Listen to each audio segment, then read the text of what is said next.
அன்புநேயர்களே, மீண்டும் ஒரு மாலை சந்திப்பு, வெள்ளி மாலை சந்திப்பு. இது ஒரு முஸ்லிம் அமைப்பொண்டு ஜனாதிபதிக்கு அனுப்பிக்கின்ற ஒரு முக்கியமான ஒரு மகஜர். அது உலக பரப்பில் அப்பால் தமிழ் பேசும் உலக பரப்பில் அது கொஞ்சம் சற்று கவனிக்க வேண்டிய விடயம் இல்லையா? அதனால் தான் அதை நான் சுமந்து வந்திருக்கின்றேன். தற்போதுள்ள பயங்கரவாத தடுப்பு சட்டத்தை ரத்து செய்வதை தவிர புதிய பயங்கரவாத எதிர்ப்பு சட்டம் ஒன்றை பிறப்பிக்க ஆளும் தேசிய மக்கள் சக்தி அரசாங்கத்துக்கு எந்தவித மக்கள் ஆணையம் கிடையாது என இலங்கை தேசிய சூரா சபை சுட்டிக்காட்டியுள்ளது. இது முஸ்லிம் அமைப்புகளை கொண்ட முஸ்லிம் அமைப்புண்டா ஒரு பெரிய ஒரு விடயம். இதுவரையும் வாயை துறக்க மாட்டாங்கல்ல. அச்சட்டம் கருப்பு ஜூலை என்ற நாடளாவிய தமிழர்கள் இனப்படுகொலைக்கு வழிவகுத்து அதன் எதிர்விளைவாக வெடித்த பிரிவினைவாத யுத்தம் 33 ஆண்டுகள் நீடித்து நாட்டில் பொருளாதார பிறழ்வை ஏற்படுத்தியுள்ளது. சூப்பர், வாழ்த்துக்கள். கடந்த தசாப்தங்களில் நாம் கண்ட ஒரு உண்மை யாதெனில், என்ன பெயரில் வந்தாலும் பயங்கரவாத சட்டங்கள் சிறுபான்மையினரை ஒடுக்கவே பயன்படுத்தப்பட்டன என்பதாகும். அது தவிர இந்த நாட்டில் எங்குமே பயங்கரவாத அச்சுறுத்தல் கிடையாது. இந்த நிலையில் புதிய பயங்கரவாத எதிர்ப்பு சட்டங்கள் பற்றி அரசாங்கமே பேசுவது சர்வதேச சமூகத்தின் மத்தியில் ஒருவித பீதியை உருவாக்கி பெரிய அளவில் முன்னேற்றம் கண்டு வரும் சுற்றுலா பயணிகளின் வருகையும் வெளிநாட்டு முதலீடுகளையும் மற்றும் பொருளாதார மறு சீரமைப்பையும் பாதிப்பது நிச்சயம். அவங்க மகிழ்ச்சியெல்லாம் இது எந்த கருத்துன்னு சொல்ல வரல.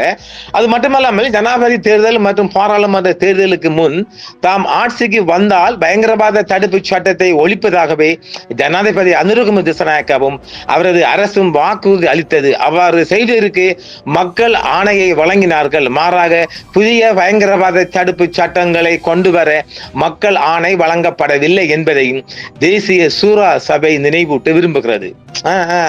வாழ்த்துக்கள். நடக்கட்டும்.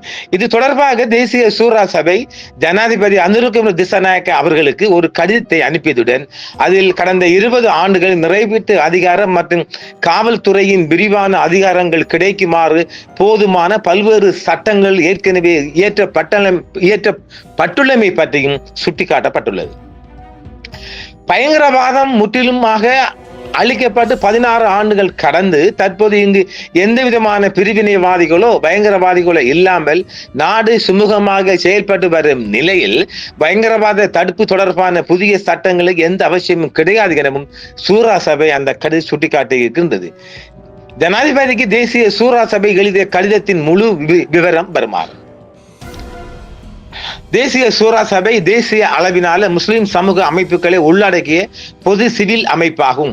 இது பிரபல சமூக ஆளுமையும் உள்ளடக்கியதாக அமைகின்றது.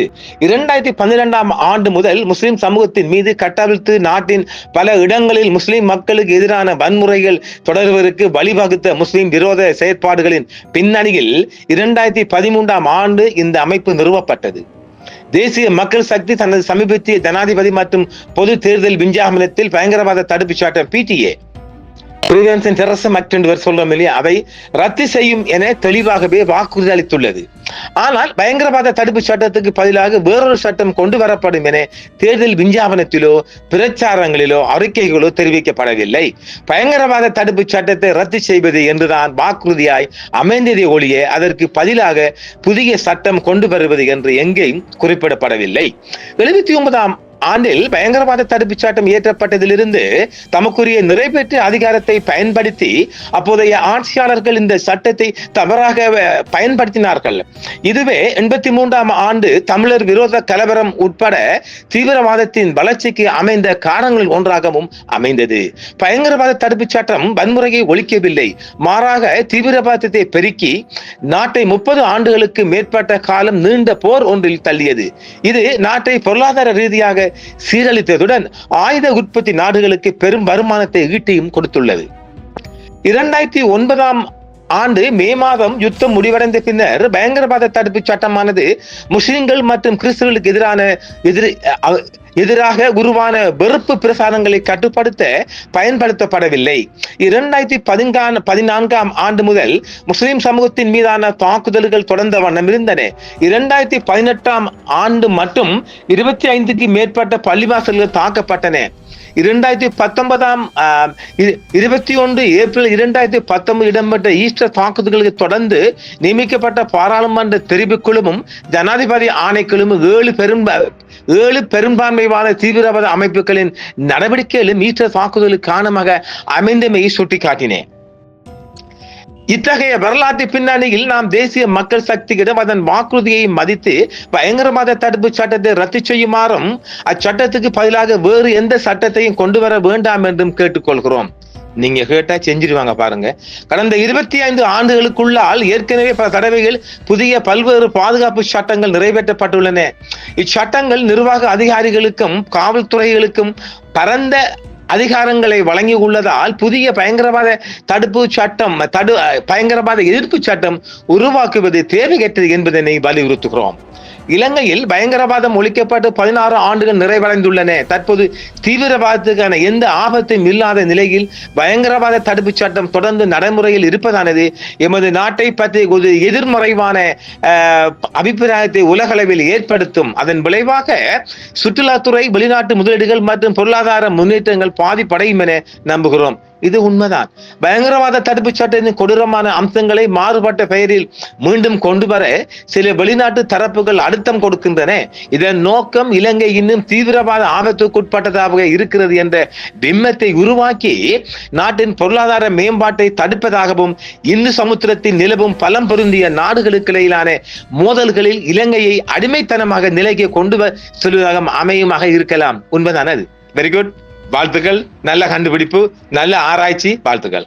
பயங்கரவாத தடுப்பு சட்டத்துக்கு பதிலாக புதிய சட்டம் ஒன்றை உருவாக்கும் நோக்குடன் நீதி மற்றும் தேசிய ஒருமைப்பாடு அமைச்சர் நியமித்துள்ள குழுவில் 90% அதிகமானவர்கள் அரசு அதிகாரிகள் நியமிக்கப்பட்டமை ஏமாற்றம் அளிக்கின்றதாக உள்ளது.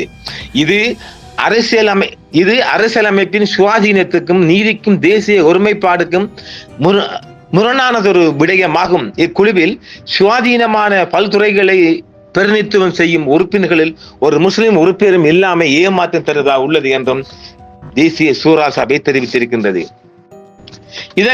இதை நான் சொல்ல போனால் இப்ப நம்ம அவங்க சொல்லப்பட்ட விடயம். இப்ப இந்த பின்னணி எனது கருத்தை பதிய வைக்கிறேன்னா இதை நல்லா கேட்டுக்கொள்ளுங்க. யாராவது எனக்கு அம்படிக்க வந்த வழியிலே ஓடி போயிடணும். பன்னாடைகள் தமிழர்களுக்கு வந்தால் ரத்தம், முஸ்லிம்களுக்கு வந்தால் தக்காளி சாட்னி. அப்படி இல்லையா? இது நல்லா சொல்லுங்க நீங்க நெஞ்சத்தோட்டு. இந்த முஸ்லிம் சூரா சபை எத்தனை ஆண்டு 15 ஆண்டு இயங்குறா சொல்றீங்க. இந்த நாட்டிலே எவ்வளவு விடயம் போகுது. இதோ ஒரு விடயத்தை மட்டும் எடுப்போம். என்ன விடயம்? ஒரு முஸ்லிம் ஜட்ஜ் ஒருவருக்கு அநியாயம் இழைக்கப்பட்டிருக்க இல்லையா? கௌரவ ஜட்ஜ் நீதிபதி நீதியரசர் முகமது லஃபார் அவர்களுக்கு கடந்த 4 மாதங்களுக்கு அநியாயம் நடந்துச்சு. இந்த மசூரா போர்ட் ஏதாவது கவுன்சில் பாய் திறந்துச்சா? திறக்கல. இப்ப நாம தொண்டர்களிய கத்திரிக்கோம், அநியாயம் கொடுமை நடக்க போகுது. இதே பேசினீங்களா? இப்ப எங்க வாரீங்கன்னு நான் சந்தேகப்படுறேன் என்றால், இந்த நௌஷாட் ஒருவர் அருகம்பேல அரெஸ்ட் பண்ணப்பட்டிருக்காரு இல்லையா? அவரு பிடிஐக்கு எல்லாம் கை செய்யப்பட்டிருக்கிறார். எங்க பயங்கரவாத தடுப்பு சட்டத்துக்கெல்லாம் அந்த பையன் அரெஸ்ட் பண்ணப்பட்டு எங்கன்னு பிகினி உடைக்கு ஒரு தடை போட்டு ஒரு விளம்பரம் செஞ்சார் இல்ல? அவர் 5400 சொட்டு அந்த பேஸ்புக் லைக்கர் வச்சுக்கிட்டு செஞ்சார் இல்ல? அதான பரப்பிச்சு அந்த நபருக்கு ஒரு ஒரு பரிகாரம் தேட இந்த அறிக்கை அமையலாம் இல்ல? அது அப்படியும் இருக்கலாம். என்னென்றால் ஒரு சபை என்பது ஒரு முஸ்லிம்களுக்கு எங்கெல்லாம் அநியாயம், முஸ்லிம்கள் மட்டும் இல்லை, அது சபை என்றா முஸ்லிம்களுக்கு மட்டுமான ஒரு சொந்த சபையா? ஏன் ஒரு சிங்கள வாலிபர் அரசு பண்ண நீங்க பாய் திறக்க மாட்டீங்களா? அந்த பையன் அந்த சிங்கள பையன் 24 வயசு பையன் இந்த பிலிப்பின் டூரிஸ்டுக்கு பழைய செய்தி தாக்கின செய்தியை போட்டு புடி பாட்டிக்கான்ல, அதை நீங்க எதுக்கலாம் இல்ல? இந்த முஸ்லிம் பொடியினை எதுக்கலாம் இல்ல? தமிழ் மக்களுக்கு கொடுமை நடக்கு, அதை எதுக்கலாம் இல்ல? அப்ப இந்த போர்டு என்ன நோக்கத்துக்காக இருக்குது? இந்த கவுன்சில், சூரா கவுன்சில் என்பது ஒரு 2ஆம் சமூகத்தில் இருக்கிற தமிழ் முஸ்லிம் என்று வரக்குள்ள இருக்கிறீங்கல்ல, இந்த கவுன்சில் எல்லா மக்களுக்கும் குரல் கொடுக்கலாம் இல்ல? இப்ப எதுக்காக நீங்க திடீர்னு இதை அழிக்காந்திக்கிறீங்க? சந்தேகம் வலுக்குமா இல்லையா? எல்லாத்துக்கும் நீதியை கொடுங்களேன். நீங்க உங்களை நாங்க வரவேற்போம் இல்ல. எந்த நோக்கத்துக்காக திடீர்னு இந்த பிடிஐ நீங்க கொண்டு வர சொல்றீங்க? அப்படியானால் இந்த நௌஷாதுக்கு ஆதரவை தான் நீங்க களமிறக்கப்பட்டீங்க. நான் சொல்லுவேன், இதுக்கு அம்ப அடிப்பாங்க, எங்க எல்லாம் போவாங்க. நான் கேட்கிற நியாயமான கோரிக்கை, ஒரு சிங்கள வாலிபனுக்கு நடந்தா செய்யுங்க, ஒரு தமிழ் வாலிபன் நடந்தா செய்யுங்க.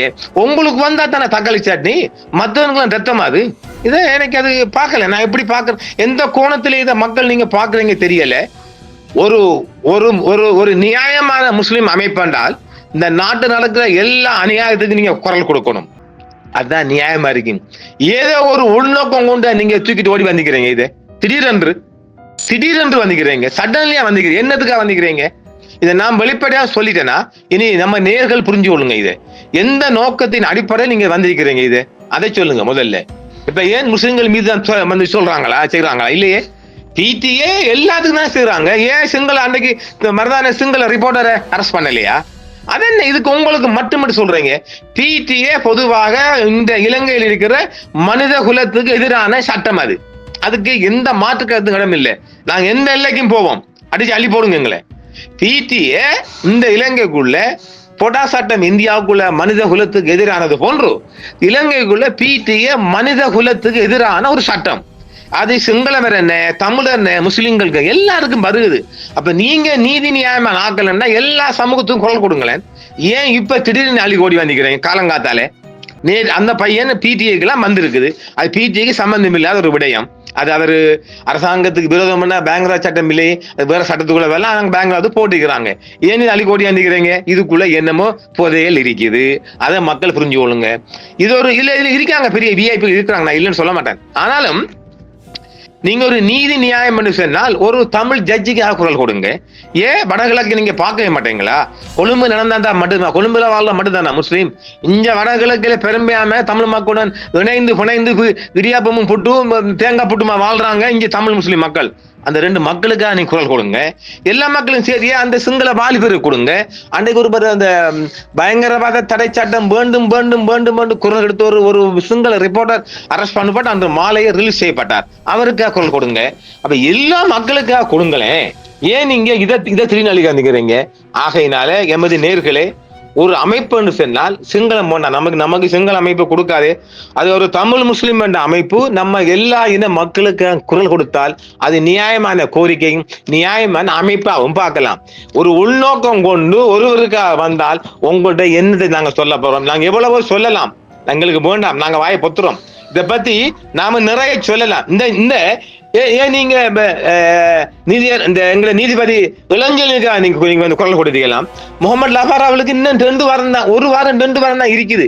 இதுக்குள்ள நீங்க அவங்களோட அறிக்கையை ஒண்ணு கொடுங்களேன். இந்த அநியாயத்துக்கு அரங்கேற்றுங்களேன். ஜனாதிபதிக்கு நீங்க ஒரு மகஜரை போடுங்களேன், ஊடகத்துக்கு கொடுங்களேன், வரட்டும். சும்மா நாசுக்காவது அறிக்கை கொடுங்களேன். அதெல்லாம் கொடுக்க மாட்டீங்களா?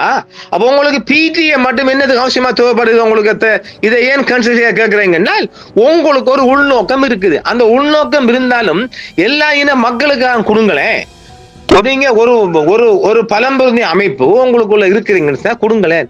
இது பலமும் இல்லை களமும் இல்லை, ஒரு உள்நோக்கம் கொண்ட அமைப்பு என்பதை எமது மக்கள் புரிஞ்சு கொள்ளுங்க.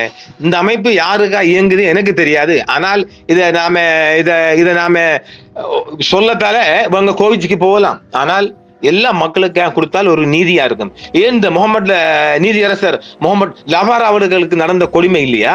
இந்த அரசாங்கத்தின் அநியாயம் இல்லையா? அதை தட்டி கேட்க மாட்டீங்களா? அதுக்கு ஒரு மகஜர் போட மாட்டீங்களா? இந்த புறவாக்குற சங்கம் இருக்குத்தானே, ஈச்சம்பழத்தை பங்கிட்டு ஆட்டைய போற சங்கம் இருக்குத்தானே, சங்கம் அதெல்லாம் சங்கங்கள் இருக்குத்தானே, அவங்க எல்லாம் கேட்க மாட்டீங்களா? இதேவேளை உலகளாவிய ரீதியில் உருவாகும் பயங்கரவாத சவால்களை எதிர்கொள்வதற்கு புதிய பயங்கரவாத தடை சட்டம் அவசியம் என நீதி அமைச்சர் ஹர்சன நாணயக்கார தெரிவித்துள்ளார்.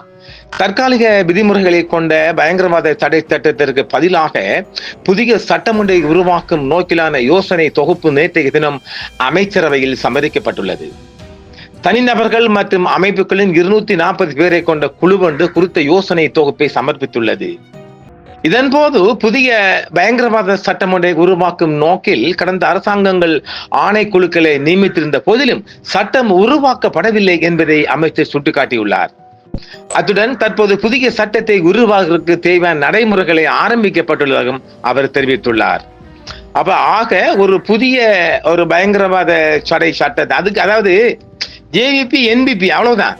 அதே தான் சின்ன சின்ன திருத்தங்க அமெண்ட்மெண்ட் சும்மா வைக்கிறதான், போக பெரிய அறிவுறும் வைக்க போறல அதைத்தான் வைக்க போறாங்க. அதாவது சொல்ல போனால் இப்ப ஜேவிபி என்ற ஒரு கட்சி தான் என்பிபி என்று இருக்குது. அங்க என்பிபி இல்ல, கேபிபிபி இல்ல, எல்லாம் ஜேவிபி. அதே மாதிரி அதே பிடிஏ தான் கொஞ்சம் கொஞ்சம் அப்படி சின்ன சின்ன டிஃபரன்ஸ் வரப்போகுது. ஆக இது பொதுவாக அது அந்த சட்டம் யாருக்கு வந்தாலும் இலங்கையில் வாழ்கின்ற மக்கள் முழு பேருக்கும் அது பாதிப்பு தான். என்றாலும் இது குறித்து தனியாக ஒரு சூற அமைப்பெல்லாம் கேட்டு சாத்தியம் இல்லை. நாடாளுமன்றத்தில் தமிழ் முஸ்லிம் எம்பிக்கள் இதை பட்டகலைப்ப வேண்டிய ஒரு நேரம் வந்திருக்குது. அது மட்டும் இல்ல, இப்ப தமிழ் முஸ்லிம்கள் நல்ல ஒரு ஒற்றுமை போறதால அவங்க இன்டர்நேஷனல் பாடி கிட்ட போய் இதை கம்ப்ளைண்ட் பண்ணணும். ஏற்கனவே கஜேந்திரன் பொன்னம்பலம் அவர்கள் இந்த காணி விடயமாக மிகப்பெரிய அழுத்தத்தை சர்வதேச ரீதியாக கொடுத்திருந்தார். எனவே தனித்தனியாக முஸ்லிம் அமைப்புகள் எல்லாம் கேட்டு ஒன்று நடக்க போறோம்ல. பெட்டை கோழி கூவி காலை பொழுது விடிய போவதில்லை. எனவே இது அறிவுபூர்வமாக கொஞ்சம் மூளை பலமாக இந்த நாம சொன்னவே இது அந்த பலகீனமான ஆட்சிக்குள்ள இதை வெற்றி பெறால் அறிவுபூர்வமாக சட்டவாதிகள், நிசாங்காரியா பேர், சுமந்திரன் போன்றவர்கள், கஜேந்திரன் பொன்னம்பலம் போன்றவர்கள் பேசி ஆராய்ந்து இதை எங்களை கொண்டு போகலாம், எந்த இன்டர்நேஷனல் பாடி கிட்ட கொண்டு போகலாம், UK, அமெரிக்கா போன்ற நாடுகளிடம் முறைப்பாடு செய்து ஒரு சர்வதேச அழுத்தத்தின் ஊடாகத்தான் இதை நாம் வெற்றி பெறலாமே ஒழிய இந்த பெட்டை கோழி எல்லாம் கூவி விடியும் காலம் வராது என்பதையும் எமது நேர்கள் புரிந்து கொள்ளுமாறு அன்பாய் பணிவாய் வேண்டுகின்றேன். அப்ப ஆக ஒரு மனித குலத்துக்கு எதிரான பிடியை தடை செய்யறதுக்கு பொதுவான ஒரு அமைப்பா எல்லாத்தையும் சேர்த்து கொடுங்க. எனவே இதை எமது மக்கள் புரிந்து கொள்ளுங்கள். இன்றைக்கு கிடைக்கப்பட்ட ஒரு செய்தியும் உங்களுடன் பகிர்ந்து கொண்டிருக்கிறேன். நன்றி, வணக்கம், மீண்டும் சந்திப்போம். என்றும் உங்களுடன் சன்ரைஸ் இந்தியா டிவி. சப்ஸ்கிரைப் பண்ணுங்கள், பெல் பட்டனையும் கிளிக் செய்யுங்கள். உங்கள் ஆதரவே எங்கள் சேவை. ஆதரவு தாருங்கள், அரவணைப்போம். மறக்காம சர்ப்ரைஸ் பண்ணுங்க. தேங்க்யூ.